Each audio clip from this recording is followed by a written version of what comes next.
ধরো এইখানে ব্রেকআউট হলো, ঠিক আছে, এবার ব্রেকআউট হলে আমি এখান থেকে তো ফিউচার্সে ধরো লং এর এন্ট্রি নিলাম, ঠিক আছে, আমার এখানে লং এর এন্ট্রি হলো, ঠিক আছে, কারণ এখানে কি হলো মার্কেট ডাউন ট্রেন্ড থেকে আপ ট্রেন্ডের ডাইরেকশনে মুভমেন্ট করে গেল। এইবারে যেহেতু এটা বড় অনেকটা, যেহেতু বড় স্টপ লস হচ্ছে, আমি আরেকটা জিনিস করতে পারি, সেটা হচ্ছে এই রকম জায়গায় যে সময়টা ব্রেকআউট হলে, ব্রেকআউট যে সময় হলো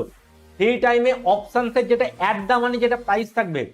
অ্যাট দা মানি প্রাইসে আমি সেখানে কিন্তু পুট বাই করে নিতে পারি। মানে কি, আমার লং এর পজিশনটা কিন্তু হেজ হয়ে যাবে, তাহলে আমার কিন্তু মানে আমি কিন্তু আমার রিস্কটাকে এইভাবে ম্যানেজ করতে পারি, এটাকে হেজিং বলে। মানে আমি এখানে আমার লং এর এন্ট্রি আছে, এবারে ব্রেকআউট দিয়েছে, এবার ব্রেকআউট দেওয়ার পরে যেহেতু এটা অনেকটা বড়, আমি এখান থেকে কিন্তু ফরেক্স ফান্ডেড অ্যাকাউন্ট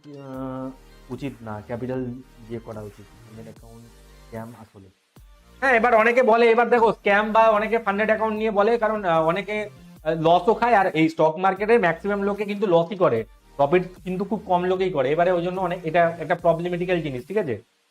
তো যেটা বলছিলাম আমি, সেটা হচ্ছে আমি এখান থেকে কিন্তু হেজিং করতে পারি, মানে যেহেতু এটা ডিস্টেন্স